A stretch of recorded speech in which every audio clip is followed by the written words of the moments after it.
안녕하세요. 저는 40살 여자입니다. 결혼은 어쩌다 보니 식만 올리고 여태 신혼생활은 못 해본 사람이에요.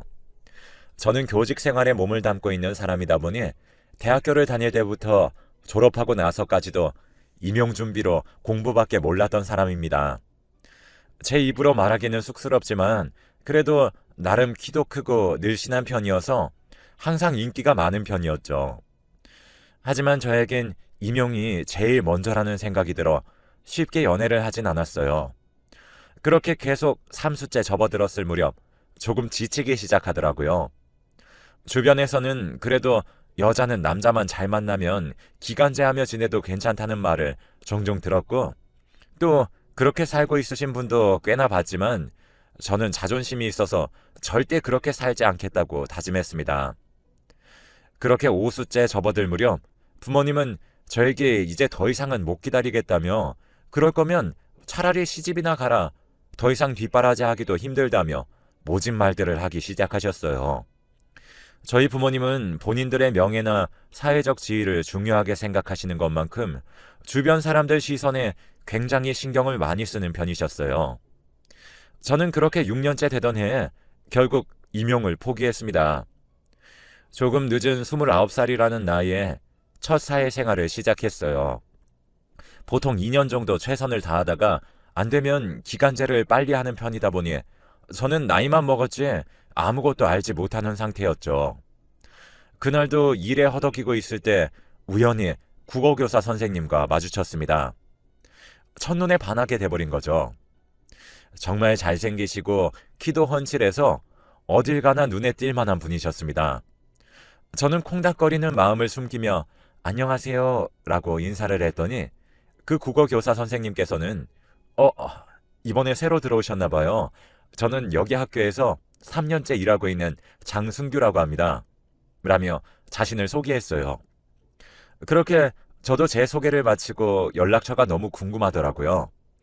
하지만 같은 학교에서 일하는데 제 관심이 부담스러울 것 같아 그냥 포기해버렸죠. 그런데 그 장승규 선생님께서 본인이 3년 동안 여기 일하면서 안 해본 업무가 없다 보니 언제든 편하게 물어보라고 하시더군요. 저는 덜컥 도와달라고 부탁을 드렸고 그 선생님 덕에 수월하게 일을 처리할 수 있었습니다. 그래서 선생님께 그 일을 핑계로 저번 일 덕분에 정말 잘 처리했어요. 이번에는 안 혼나고 잘 넘어갔답니다. 고마워요. 나중에 시간 되면 커피 한 잔 쏠게요. 라며 장난식으로 흘렸는데 승교 선생님은 활짝 웃으면서 저야 너무 좋죠. 오늘 어떠세요? 너무 얻어먹으려는 것 같아 속보이려나요? 라고 이야기하시더라고요. 그렇게 저희는 그날부터 부쩍 자주 만나게 되었고 알게 된 지 6개월 정도 됐을 무렵 승교 선생님의 고백으로 사귀게 되었습니다. 정말 꿈만 같았어요. 일도 잘하고 성격도 좋고 잘생기고 집안도 들어보니 잘 사는 것 같던데 이런 근사한 사람과 만난다는 것이 너무 행복했죠. 그러다 우연히 저를 데려다 주다 집 앞에서 저희 부모님과 마주치게 되었습니다. 저희 부모님은 저에게 뭐냐고 눈짓을 보냈고 사실대로 이야기를 했어요. 저희 부모님은 그동안 교사 부부가 최고라고 노래를 부르시던 분들이어서 같은 학교에서 일한다는 이야기를 듣자마자 우리 사위 하시며 좋아라 하셨습니다. 그렇게 저희 부모님과 몇 번 밥도 먹고 그랬죠. 그러던 어느 날 부모님께서 막둥이가 이번에 고3인데 국어 성적이 영 안 좋다며 상의를 하셨어요. 승규 씨는 제가 한번 가르쳐 보겠습니다. 했고 제 막둥이 남동생은 승규 씨 덕에 수능도 잘 치러 원하던 명문대를 가게 되었죠. 그 덕에 저희 부모님은 복덩이가 들어왔다며 이럴 게 아니라 우리 진아도 이제 30인데 둘이 결혼을 하는 게 좋지 않겠냐고 계속 권하셨죠. 안 그래도 저희끼리 결혼 이야기가 오가던 참이어서 그러겠다고 했습니다.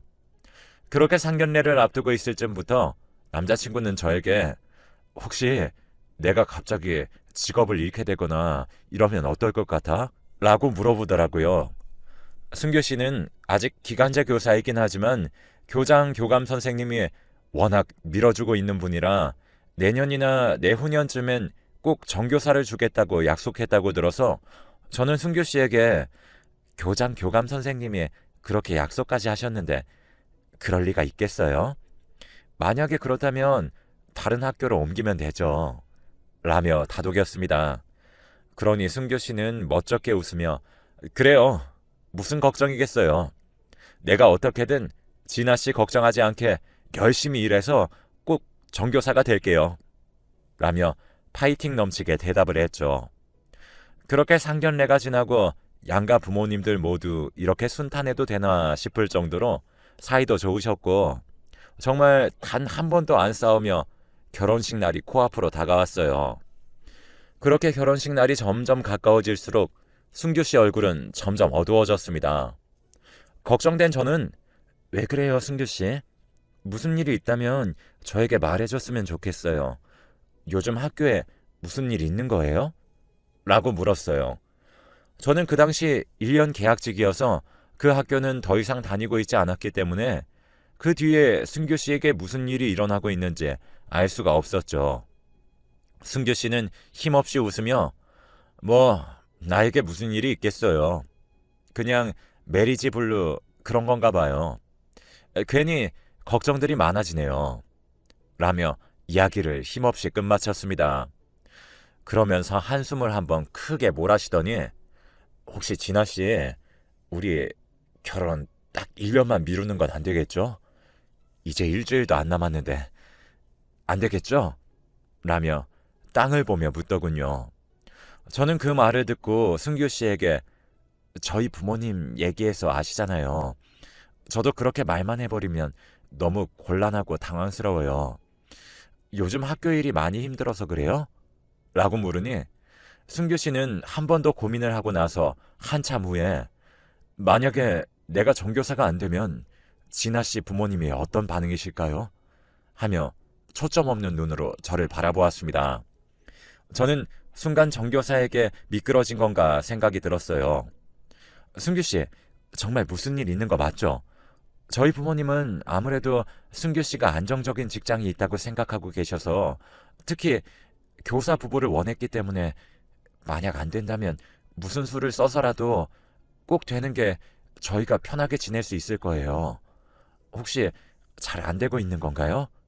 라고 물으니 승규 씨는 아니요, 그냥 갑자기 너무 부담감이 느껴져서 그랬던 것 같아요. 결혼 전에 좋은 얘기만 해야 하는데 이런 얘기 꺼내서 미안해요. 라며 다시 활기를 띤 눈으로 저의 손을 잡아주었습니다. 그렇게 결혼식 당일이 되었어요. 어제만 해도 잘 자고 내일 보자며 사랑을 속삭이며 인사를 해준 신랑은 갑자기 증발해버렸어요. 결혼식 당일에 나타나지 않았거든요. 당연히 저희 부모님은 노발대발 난리가 나셨고 하객들은 수근수근 거리기 시작했죠. 곧 나타날 거라 믿었던 승규 씨는 끝끝내 나타나지 않았습니다. 양가의 부모님들끼리의 사이는 원만했지만 저희 부모님이 명예훼손을 언급하며 화를 내는 것을 시작으로 서로 물어뜯으며 싸우고 다퉜어요. 저는 말릴 힘도 없었습니다. 그냥 머릿속이 백지장이 되었고 제 넘치던 생기와 에너지는 땅속으로 빨려 들어간 것만 같았죠. 시댁 쪽도 전혀 모르는 눈치 같았어요. 왜 본인의 아들이 그렇게 감쪽같이 사라져버렸는지 말이죠. 그렇게 저는 하루아침에 결혼식 당일에 바람을 맞은 여자가 되어 구설수에 오르내렸고 수치스러움에 몸서리를 치며 하루하루를 보냈어요. 그렇게 1년이 지났습니다. 하루는 거울을 들여다봤어요. 그곳엔 피폐해진 제 얼굴이 있더군요. 그때쯤 되어서야 이렇게 살면 안 되겠다는 생각이 들었습니다.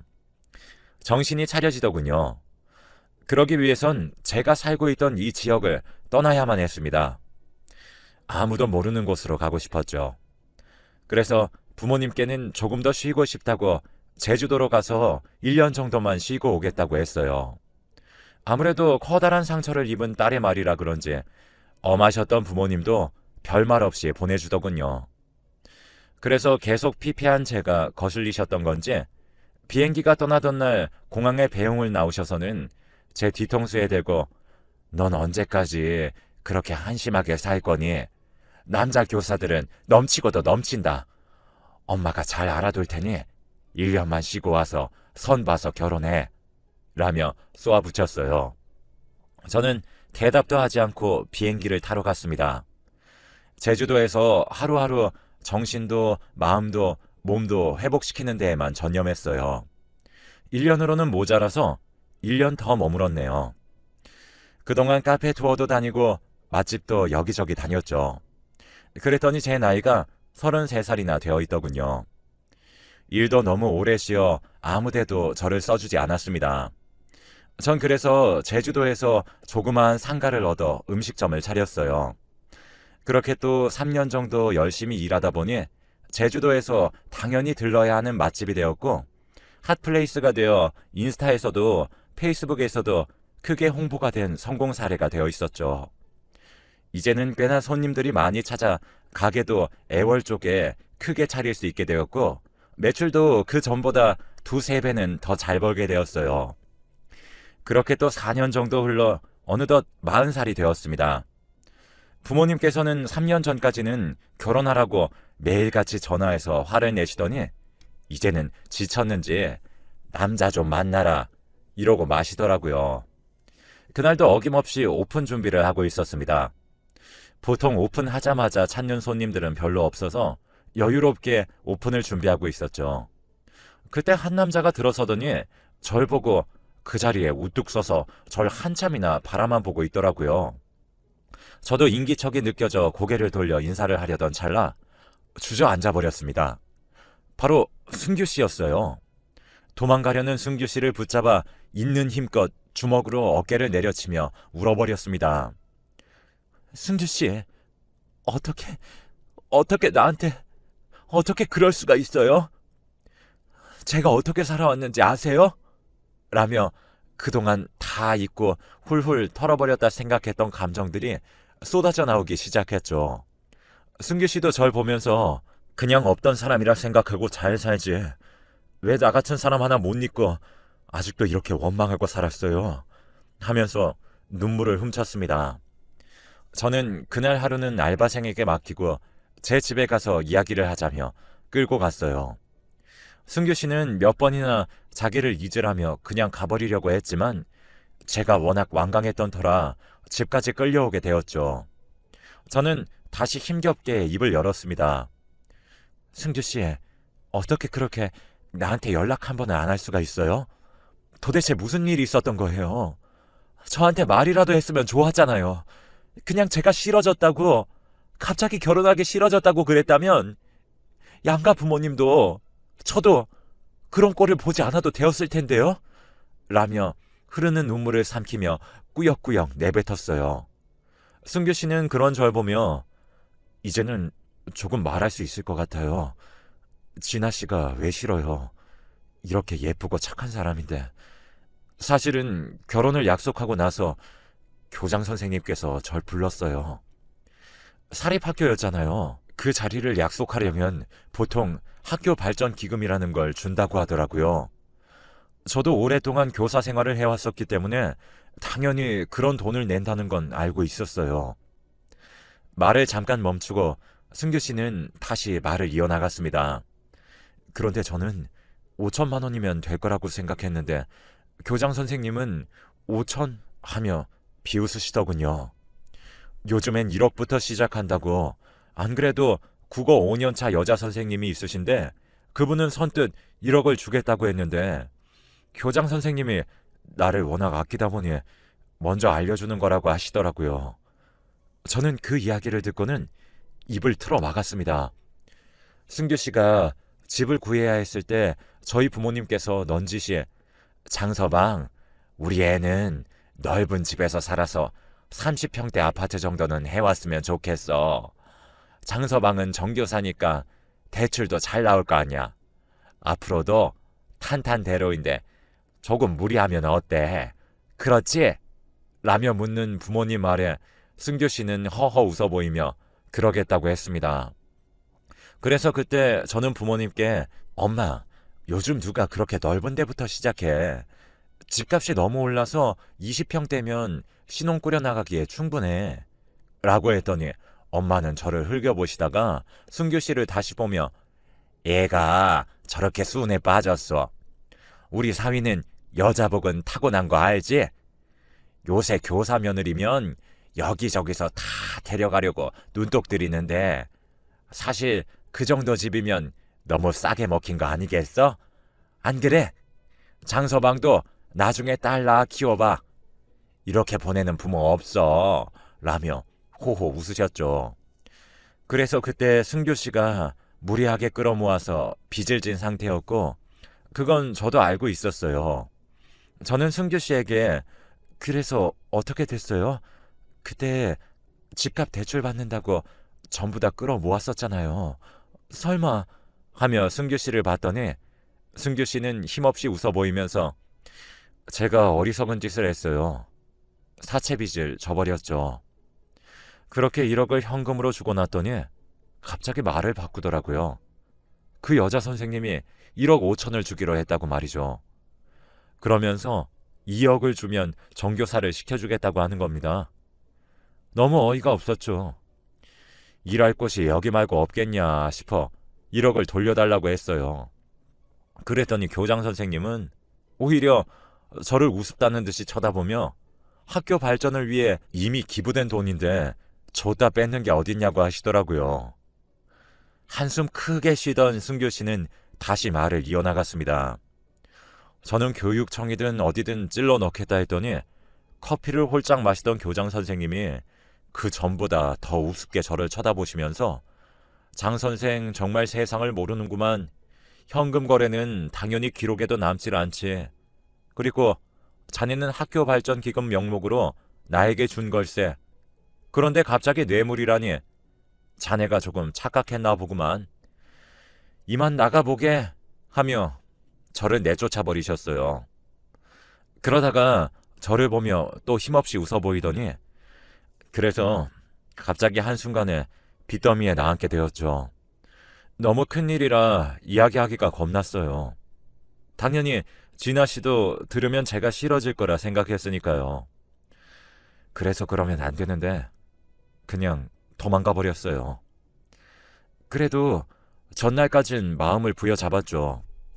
어떻게든 먹고 살 길이 없겠나 싶었는데 갑자기 저녁 10시 무렵 교장 선생님께서 전화가 오더라고요. 이제 일을 그만두라고 하시는 겁니다. 얼굴 껄끄러워서 어떻게 보겠냐고. 그렇게 전화를 끊고 나니 세상이 캄캄해지더라고요. 칠흑 같은 하루였어요. 정신없이 멍 때리고 나니 하루가 밝아왔고 저도 모르게 잠이 들어버렸죠. 그러고 나서 핸드폰을 켜보니 결혼식이 시작됐겠더라고요. 수많은 부재중이 와 있었어요. 그리고 저는 무슨 정신으로 그랬는지 모르겠지만 짐을 싸기 시작했어요. 도망쳐야 되겠다는 생각만 들었거든요. 그냥 아무 곳이나 표를 끊어 핸드폰도 던져버리고 아무 모텔이나 들어가 살기 시작했죠. 승규 씨는 커피 한 모금을 마시더니 다시 말을 이어나갔습니다. 그렇게 속절없이 2년 정도 보내다 보니 사채업자들이 어떻게 알았는지 제가 살고 있는 모텔로 쳐들어와 당장 돈을 갚지 않으면 가만두지 않겠다고 협박하더라고요. 그때 결혼한다고 사두었던 집이 생각났죠. 불이 나게 핸드폰을 개통하고 나서 집을 팔려고 보니 집값이 2배 가까이 올라 있더라고요. 그래서 얼른 팔아 사채빚을 갚고 은행빚도 갚고 나니 제 통장 안에는 1억이 조금 안 되게 남아 있었어요. 생각보다 사채이자가 정말 말도 안 되게 불어나 있었거든요. 그 돈으로 여기저기 저도 돌아다니며 여행을 했어요. 그렇게 3년이 지나고 어느 날 문득 제주도에 정착하고 싶다는 생각이 들더라고요. 부모님께도 간신히 연락을 드렸어요. 부모님께서는 살아있는 것만 해도 다행이라며 눈물겨운 제의를 한 뒤에 저는 제주도에 내려와 한적한 생활을 즐겼어요. 승규 씨는 아까보다는 조금 더 편한 얼굴로 이야기를 이어나갔습니다. 제가 그 뒷이야기를 정리해서 들려드리자면 승규 씨는 학교에서 그런 일을 겪고 나선 더 이상 학교 생활을 하고 싶지 않았다고 해요. 그래서 입시를 가르쳤던 경험이 있어 과외를 하기 시작했고 자신이 가르치던 제자들 중 서울대를 들어간 아이들이 많아지기 시작하면서 국어 학원을 차려 강사 일을 하기 시작했다고 하더군요. 얼마나 유명했는지 오히려 서울에서 제주도까지 유학 간다는 이야기를 들을 정도로 유명해졌다고 합니다. 이 얘기를 듣는데 내심 얼마나 기뻤는지 몰라요. 아무튼 그렇게 승규 씨하고는 3년 전에 예약을 안 하면 들어가지 못할 정도로 예약이 꽉꽉 들어찼고, 승규 씨도 그런 바쁜 나날들 속에 일에 치여 보내다 보니 벌써 40살이 되어 있었다고 합니다. 교장 선생님 사건은 고소를 하고 있었던 상태고, 상대의 입출금 내역과 승규 씨의 입출금 내역서를 증거 자료로 제출했고, 혹시 몰라 교장 선생님과의 대화를 녹음해둔 터라 형사, 민사 할 수 있는 건 다 해봤다고 해요. 중간에 기각도 당하고 항소도 하며 끈질기게 몰아붙이자 결국엔 교장도 말이 계속 번복되면서 바뀌다 보니 판사가 이를 보고 승규 씨에게 승소 판결을 냈다고 하더라고요. 그렇게 모든 일을 마무리하고 제주도에 자리를 잡고 나니 제 생각이 유독 많이 났다고 합니다. 그러던 어느 날 학생들 사이에서 애월에 정말 유명한 맛집이 생겼다며 선생님도 시간 되면 갔다 오시란 이야기를 들었다고 해요. 그래서 승규 씨는 그렇게 혼자 맛집을 찾으러 온 건데 거기에 제가 있었다고 하더라고요. 왜 도망갔냐고 물으니 해벌레 웃으며 너무 예쁜 사람이잖아요 라고 했습니다. 어쩜 그렇게 시덥잖은 소리 하는 것도 변하질 않았을까요? 뭐 어쨌거나 미안한 마음이 컸을 거라 생각해요.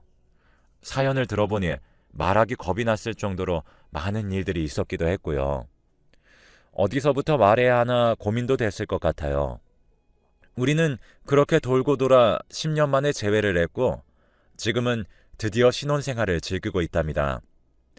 다행히 유명 강사라 그런지 저희 부모님도 처음엔 노발대발 하시다가 자자한 사회적 지위 덕분에 아무런 말도 못하시고는 승낙해 주셨죠. 인연은 어딘가에 존재하는 게 아닌 것 같아요. 내 옆에 있는 사람이 내 인연이라 믿고 좋을 때 옆에 있어주는 사람이 아닌 힘들 때 내 곁을 묵묵히 지켜주는 사람, 그게 인연이 아닐까 생각합니다. 인연은 돌고 돌아올 수도 있고 생각보다 빠르게 알아챌 수도 있는 것 같아요. 이야기하다 보니 저는 그 둘 다 겪어본 것 같네요. 그리고 저는 36살쯤 주변 지인들의 걱정에 난자를 얼려두었답니다. 그래서 아이를 가질 준비도 하고 있어요. 너무 노산이라 걱정되지만 늦둥이를 낳는 분들도 많으시잖아요. 뭐 아무렴 어때요? 더 힘든 일도 겪어봤는데요. 아무튼 이렇게 사연을 보내려고 긴 글을 써내려가다 보니 문득 남편이 빨리 보고 싶네요. 이 사연을 들으시는 분들도 곁에 있는 남편과 자녀들을 더 특별한 마음으로 봐주는 그런 하루가 되었으면 좋겠습니다. 여기서 제 사연은